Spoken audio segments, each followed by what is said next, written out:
Millicent Fraser is going to address you, Your Honor. She is the mother of Aisha Fraser.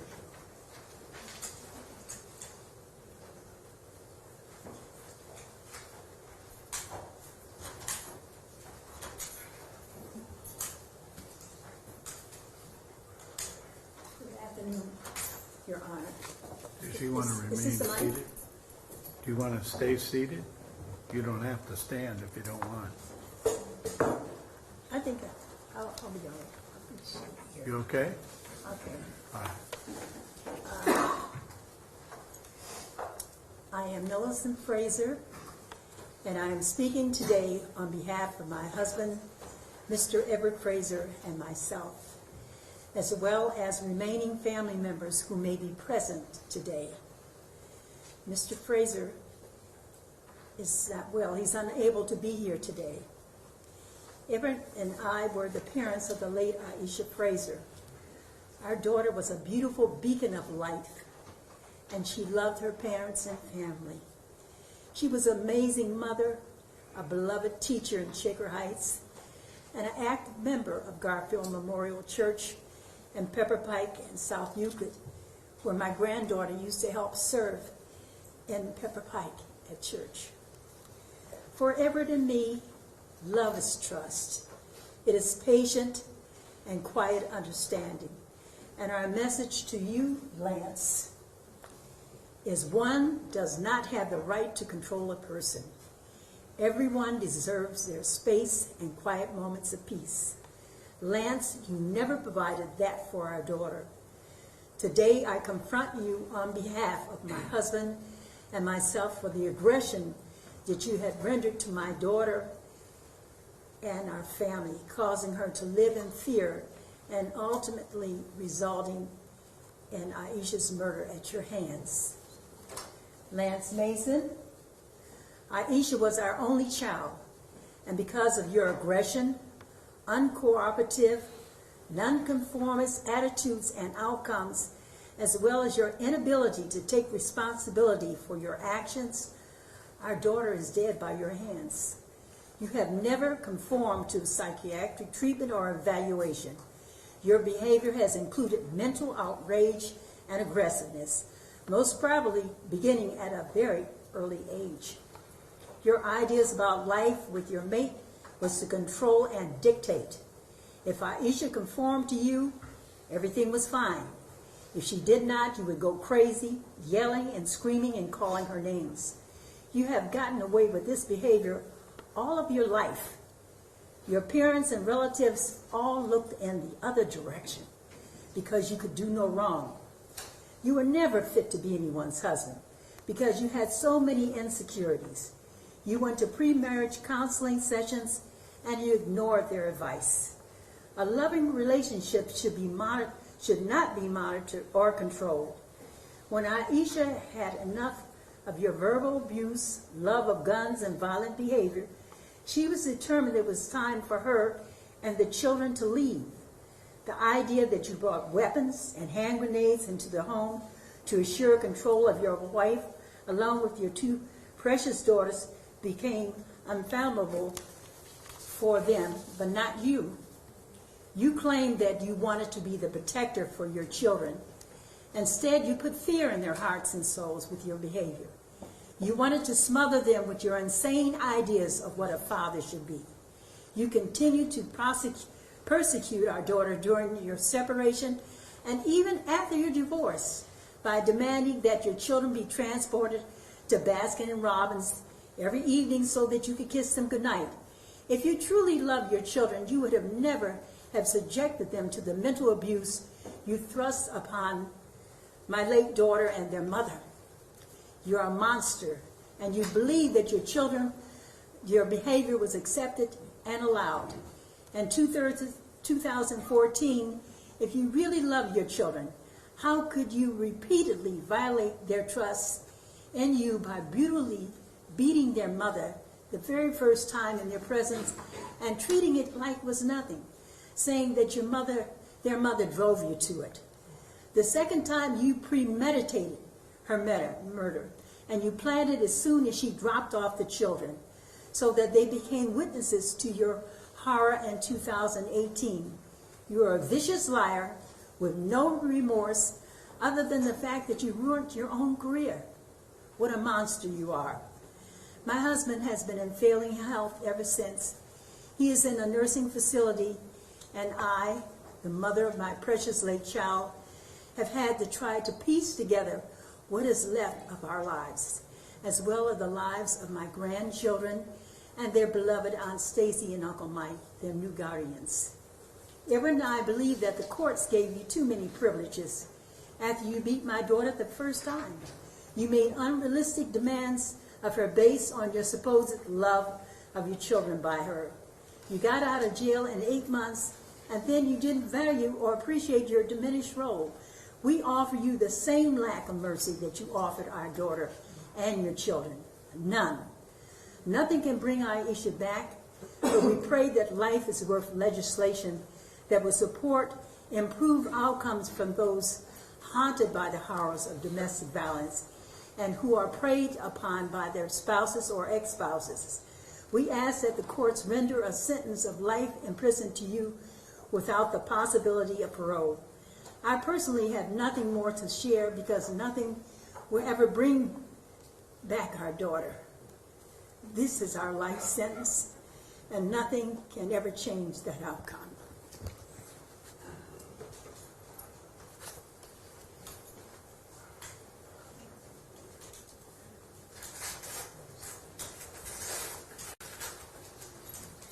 Judge, also in the courtroom here today is Officer Flint, who is a named victim in the case, and he also has prepared, he is sitting here to my right in the bathroom here, and he has prepared a letter for me to read to you and to inform you of how this has affected his life.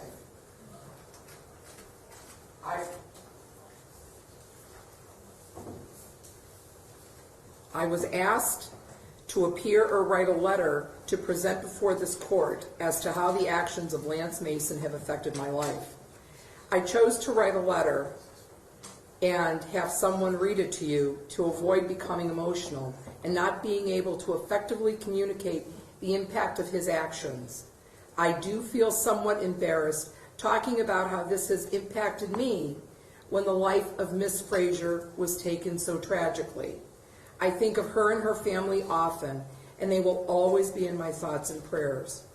I often find myself drifting back in thought to that November morning that can be triggered by a smell, a noise, a memory, or simply seeing or talking to an officer that was there that tragic day.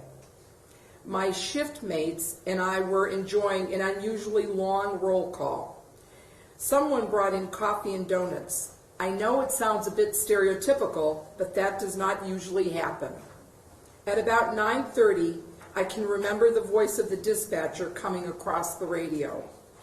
The dispatcher sounded troubled, and then the description and nature of the call was provided.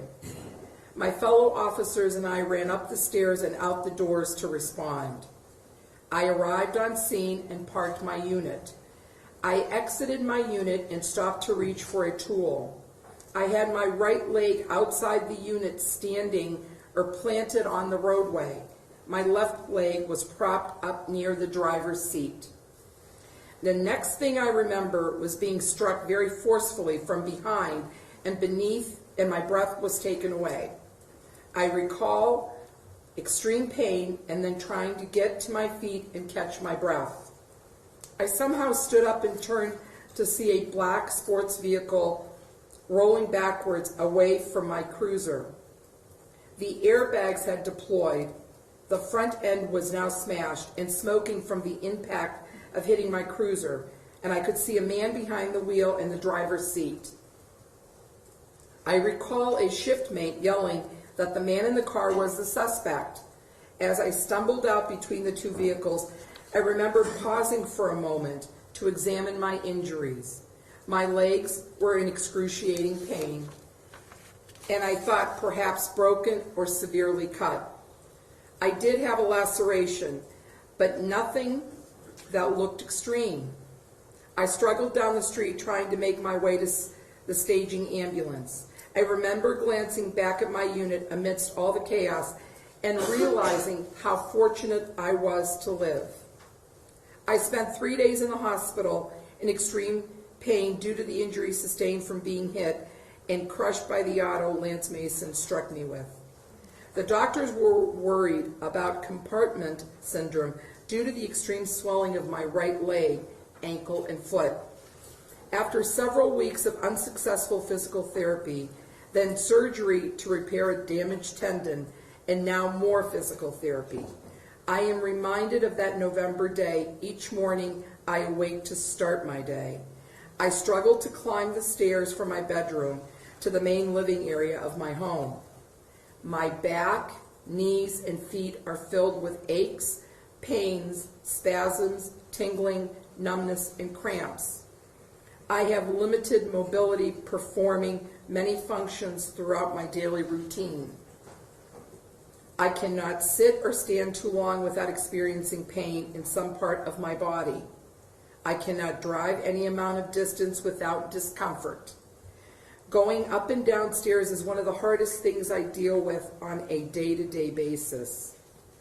Walking at times can be challenging, especially if faced with long distances, inclines or declines, or even uneven ground. Jogging or running at this point is very difficult and painful. Some days are better than others, and I pray with physical therapy in time, I will be able to perform some of these functions somewhat normally again.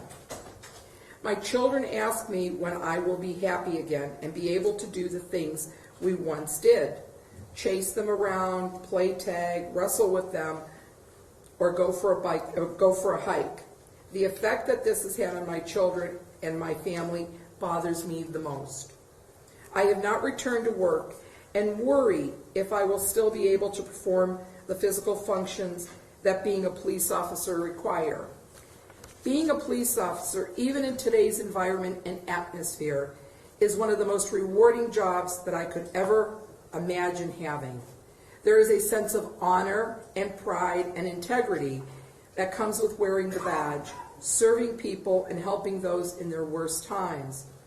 There is no greater feeling than knowing a difference or impact was made in someone's life, directly or indirectly, because of the actions you made. Judge, I find myself quite often drifting back in thought to that morning and reliving the incident several times throughout the day. This can be triggered by a noise or a smell or talking to a fellow officer that was there that day.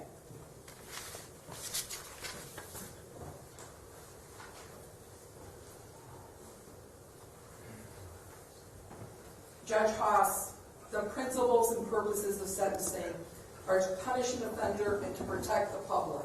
The state of Ohio has provided you documentation. We've provided you a sentencing memorandum that we would like you to go through.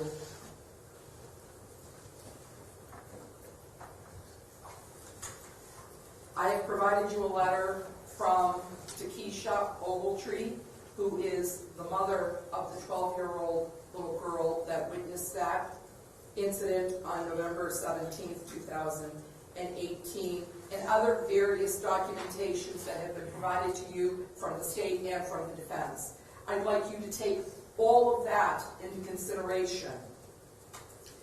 While the final chapter to Lance Mason's barbaric actions on November 17th, 2018 will conclude today with your sentencing, the after effects will live on in numerous lives that he has affected with his selfishness, his total disregard for human life, and his manipulative behaviors.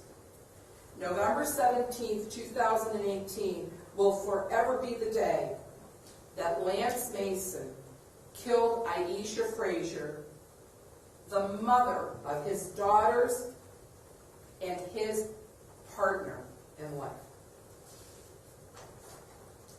He lied in wait for her to drop off a 9-year-old child to go to a lesson.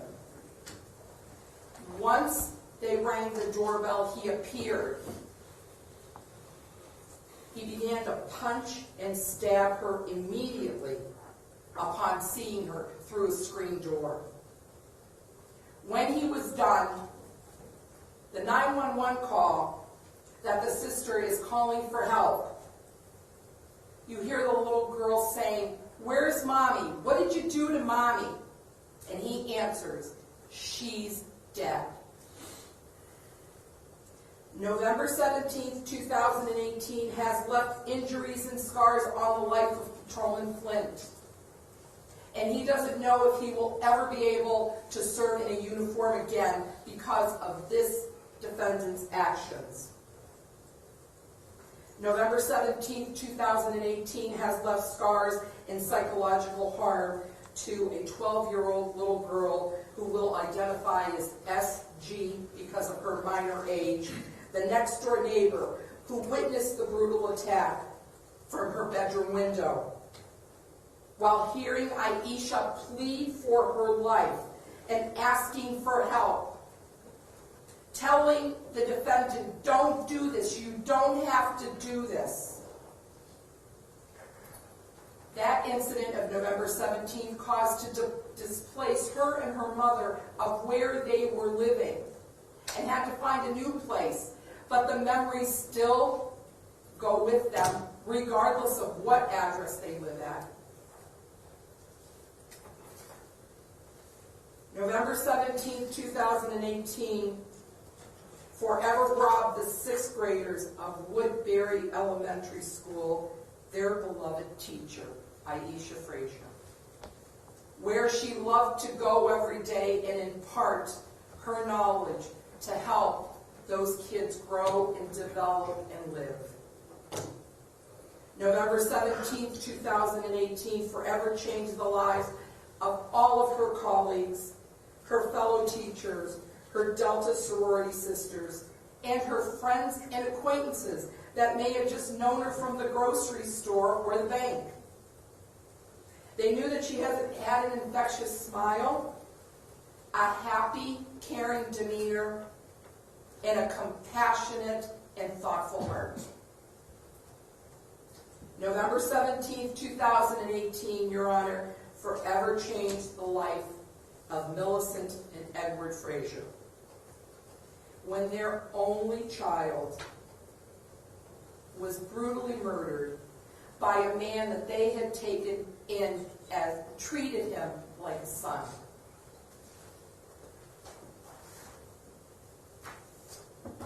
November 17, 2018 forever changed and altered the lives of 2 sweet young girls who loved their father. And there's no question that they loved their father.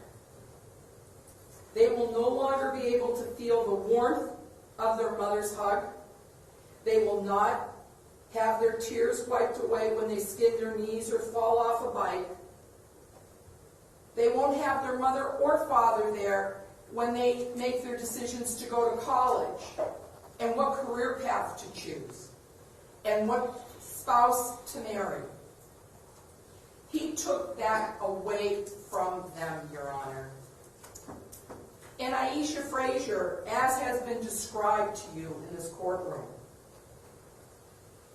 endured not one incident from this man, but 2. And I did not know Mrs. Fraser. I knew of her. And what I can tell you, Judge, was I read a victim impact that she provided after her first incident. And it read, Lance Mason needs intensive psychiatric counseling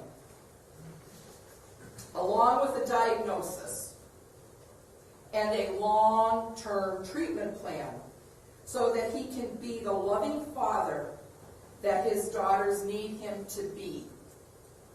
I believe that the long-term incarceration and a felony conviction are inconsistent with the goals which I desire for Lance and for my children. That's who she was. Even though her face was brutally harmed in front of her children, she still had a forgiving heart. And she carried that forgiving heart to the time of his judicial release, to give him an opportunity to be a man to his children. But he was so clouded by his own self-absorbed worth that he could not tolerate anybody, let alone a woman, telling him what he needed to do. She tried to give him guidance and support because the primary care and concern were her daughters. And as much as he wants to say he loves his daughters, which I'm sure he does, the moment he laid hands on her, he forgot about his daughters. He forgot that he loved his daughters. He forgot that he had ailing in-laws. He forgot that that was the same woman that had sympathy for him and empathy after he battered her. And the thanks she got was to pay with her own life. And she did that on November 17, 2018. The principles and purposes of sentencing, the recidivism rate here, Your Honor, 4 years. It took him 4 years. Whether he got out in 9 months on a judicial release or he would have served his 4-year sentence, his goal was to kill Aisha Fraser. And the fact of the matter is, she was a forgiving soul. Every element in the statute that you look at, he fits into. Consecutive sentences are necessary. They're necessary to protect the public. They're necessary to protect him from himself. Because he didn't stop after the first time. He continued on where he could have. There are folks in our society, Judge, that don't have the education that he has or the pedigree that he has. And we blame them because they don't have the education. He doesn't have an excuse. He had no excuse, none whatsoever. So when you impart the sentence has to be loud and clear to this community that whether you're somebody who lives on 30th and Superior or somebody who lives in Shaker Heights and has a law degree from the University of Michigan, that we are going to treat you the same way. We are not going to treat anybody any differently. And though the state appreciates that he pled guilty, the state too heard the same words, and I echo those same words that we heard that Mr. Scanlon said to you. It wasn't, I want to protect my daughters from testifying. I don't want my daughters to testify against me. Still a person who wants to be in control. You have the control, Your Honor. I know that you will impart and be fair in this case, and I thank you for your time.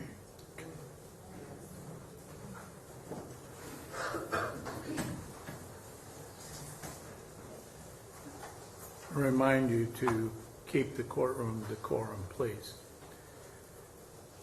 Defense? Thank you, Judge. Mr. Mason can address the court, Your Honor. You may. Thank you, Your Honor. I can't begin to say or articulate how sorry I am about all the pain that I've caused. And I'm aware of it. Aisha was a beautiful person, and the world certainly is a better place with her in it. Also want to apologize and ask forgiveness to Mr. Flint's family, the Shaker Heights Police Department. It's a community that I grew up in, I served, and a community that I loved. I'm not making any excuses. I know what I've done is indefensible. I accept full responsibility for it. I'm ashamed. I know it's a betrayal of my faith and my belief. And I failed my daughters. Every day I live, I know that my daughters will live without their mother and their father, and that tears me apart. I love those girls more than I love my life. I adored them. What the people are saying, I said, when Aisha and I separated in March, I didn't know why we separated. And the next day, she came back. But I didn't know where the kids were. I was panicking. And the next day, she came back to help me with something at the house. So I did not know why she left, but she had indicated that she had got an apartment, and she took the girls. And from that day forward, I became a different man. And I'll go briefly into that because I don't want to reveal all the stuff because it's personal. But after that, she and I went to counseling together, attended counseling together, and we began to try to reconcile. We attended church together. We went on dates with the family together. We went on dates ourselves. We resumed marital relations.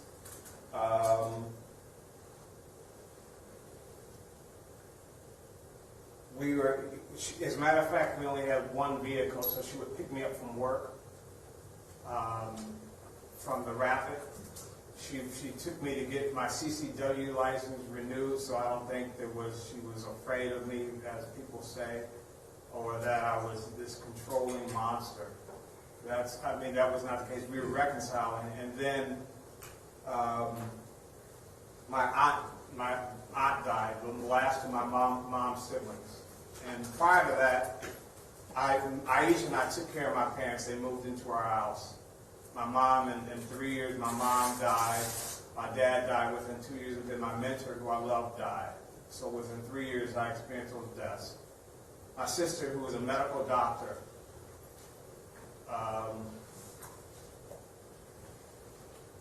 is out on disability and has not worked in 10 years. And Audrey, who is beautiful and smart, but she was born with Down syndrome and autism. I thought my sister was going to commit suicide. I was her only support. And so I went to this funeral, and I wasn't even going to pick up Aisha, because what we would do is sometimes she would give me the vehicle, and I was just going to go to the funeral and come back. But she was being supportive and went with me with this funeral. And the house had flooded. I paid an extraordinary amount of money to get the repairs taken care of, but then it flooded again during a rainstorm, and it was rat infested. I think 11 rats were removed from the house. And that is the context of the first assault. We came home from church. We were arguing. But we were together all the time. We were dating. We were having marital relations. And I said, bring the girls under my protection. And that's when I saw her, when she wouldn't bring the girls under my protection. Because the reality is, I found out, I don't know if I was 30, 40, what age, but that a close family relative of mine had been raped when she was 4 years old until she was 13 years old. And she was raped by my adopted brother. And I didn't know that, and I didn't even believe it at first. And then subsequently she was raped by her first cousin.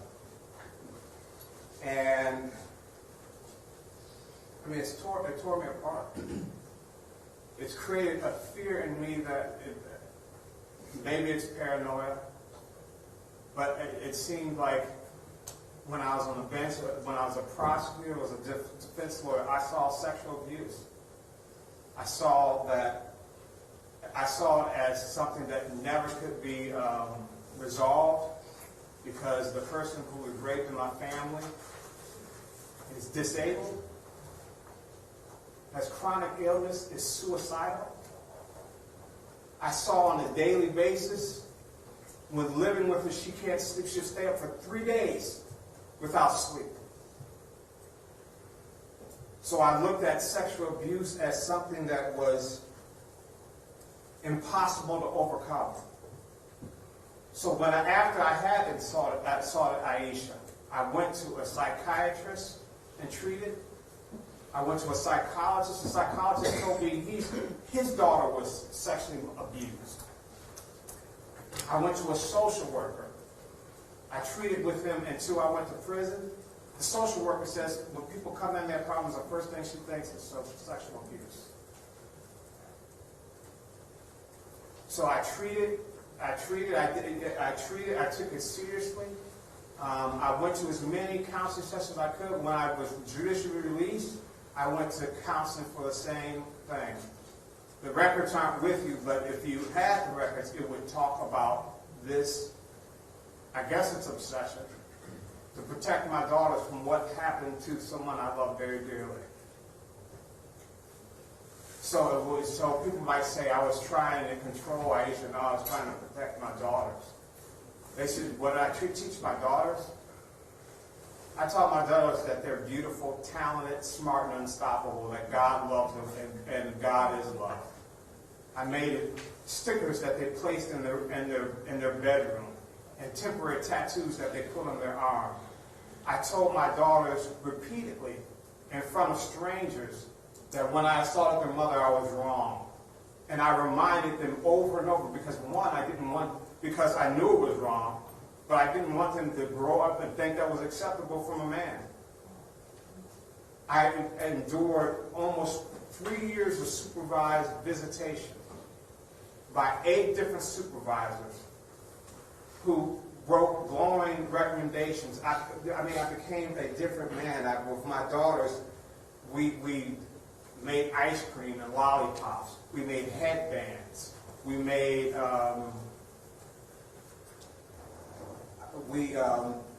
worked on spelling and writing. We read books together. We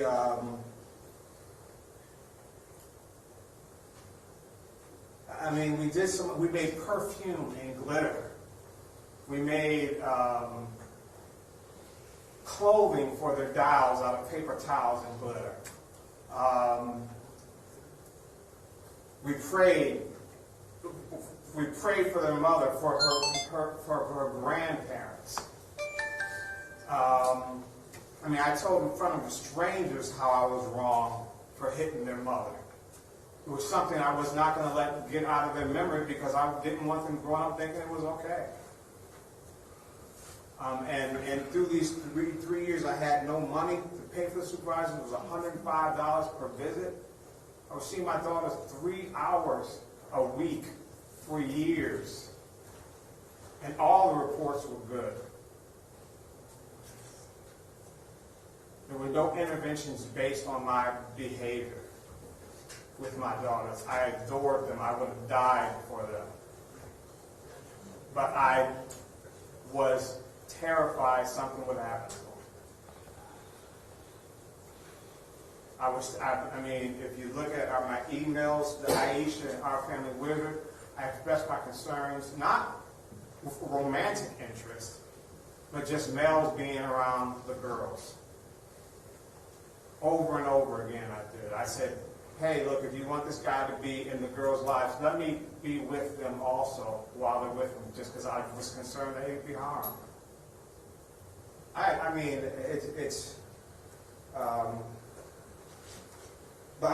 recognize I failed my daughters. And there's nothing I can do with our daughters. And what they say about, I didn't want my daughter to go through the trauma and testify. That she would have to live the rest of her life having testified against me. It wasn't that I was concerned about my guilt or not. We never even we didn't even think about mounting a defense, because we're always going to be able to plead.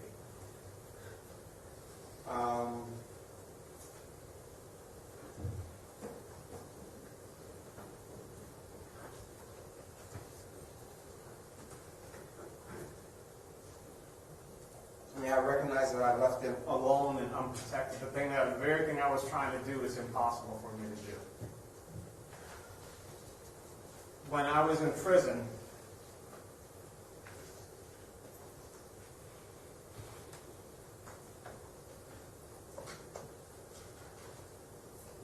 I had 3 goals. One was to write letters to my daughters, because one thing I learned that when I was leaving the house and putting our belongings, that the belongings, the sofa and the TV didn't matter to me. What mattered was I had a box in my basement with letters from people that said I had a positive impact on their life. And I found a card from my mom who said I was a friend and her confidant. And I decided that even though I was separated from my girls, it would give me an opportunity to write letters to them. And I believe that was my life's work, the most important thing I've done in life, because I talked to them about resilience and forgiveness. I talked to them about when you're deprived of things, that you still have the power to decide what kind of person you're going to be. And I tried to be kind and caring and loving. I prayed for Aisha every day. I prayed for her family. I mean, I'm not asking for mercy. But that what they said is just not true. It's not the way I've lived my life. I didn't teach my daughter to be oppositional. I taught her to love her mother and love her father. I mean, I accept full responsibility for the horrific act I've done. I'm ashamed of it. And, I'm prepared to be sentenced. Thank you. Is there anything further from the state?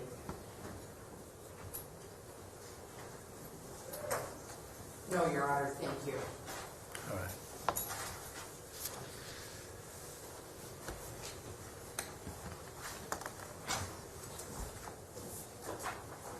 Some preliminary matters. First of all, as agreed by the council, count 1, aggravated murder, will merge with count 2, murder, and count 3, felonious assault of Aisha Fraser. Therefore, the court will be imposing sentences for count 1, aggravated murder, count 4, violating a protection order, count 5, the grand theft of the SUV, and count 6, the felonious assault of Officer Adam Flint. There will be post-release control possible. There will be a mandatory period of post-release supervision by the Adult Parole Authority of 5 years in the event the defendant should ever be released from prison. He is informed that any violation of those conditions could subject him to further periods of imprisonment and other sanction provided by the statute.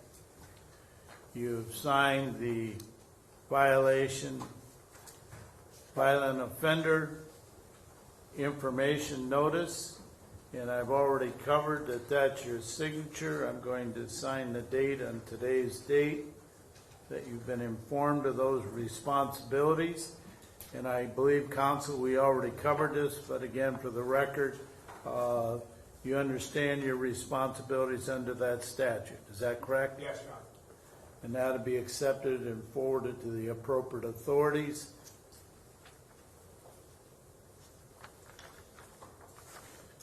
The court costs while you're incarcerated will be waived. The jail time credit calculated by the state as of today's date is 300 days.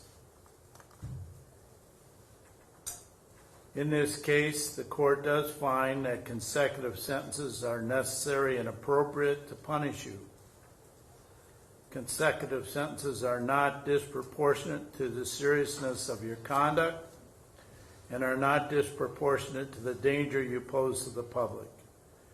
You committed the felonious assault on a police officer as a separate course of conduct, and the harm committed to the victims was so great that no single prison sentence adequately reflects the seriousness of your conduct. Furthermore, your criminal history demonstrates that consecutive sentences are necessary to protect the public from any future crime. Dealing with the last count first, Officer Flint.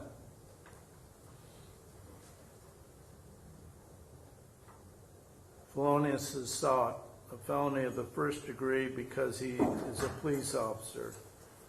This highlights the danger the police face every day for just doing his job, serving the public.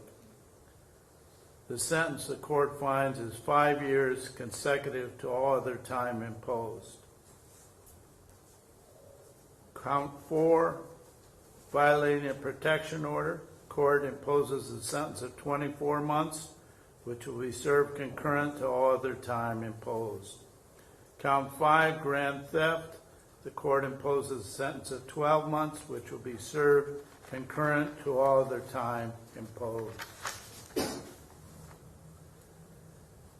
That brings me to the aggravated murder of Aisha Fraser. I cannot add to the words you have already heard and have no doubt internalized over your period of incarceration. The children, while I respect your decision to spare them the trauma of a trial, it was too little and way too late. Where was that consideration when you subjected them to the vicious attack on their mother? We can only pray for them to have the strength to cope with and to overcome the trauma of that day. For Aisha, the loss of life, the loss of opportunity to nurture her children, and so many other people in her life, and the children she was teaching through her profession. You deserve the maximum sentence the state requests. However, if there is something, anything positive to transpire out of this in the future, is for you to make a difference while you are in prison, to help others with your background, to demonstrate a servant attitude. It is for that reason only that after you serve the 5 years for Officer Flint and 30 years for the aggravated murder as part of a life sentence, you will then be eligible to appear before a parole board. I am hopeful that during that period of time, with that glimmer of hope, that you will take advantage of that and you will, in fact, make a difference in the lives of those people around you. In summary, the court sentences you to life in prison with parole eligibility in 30 years and 5 years for the felonious assault of Officer Flint. Those sentences to be served consecutively, and as indicated with regard to the felonious assault, should you be released from prison, there'd be a mandatory period of incarceration of 5 years, and any violations of that supervision would lead to periods of re-imprisonment. Anything further to come before the court? Nothing, Your Honor. Thank you. No, Judge. No, thank you, Your Honor. That'll be all. We stand in recess. All rise.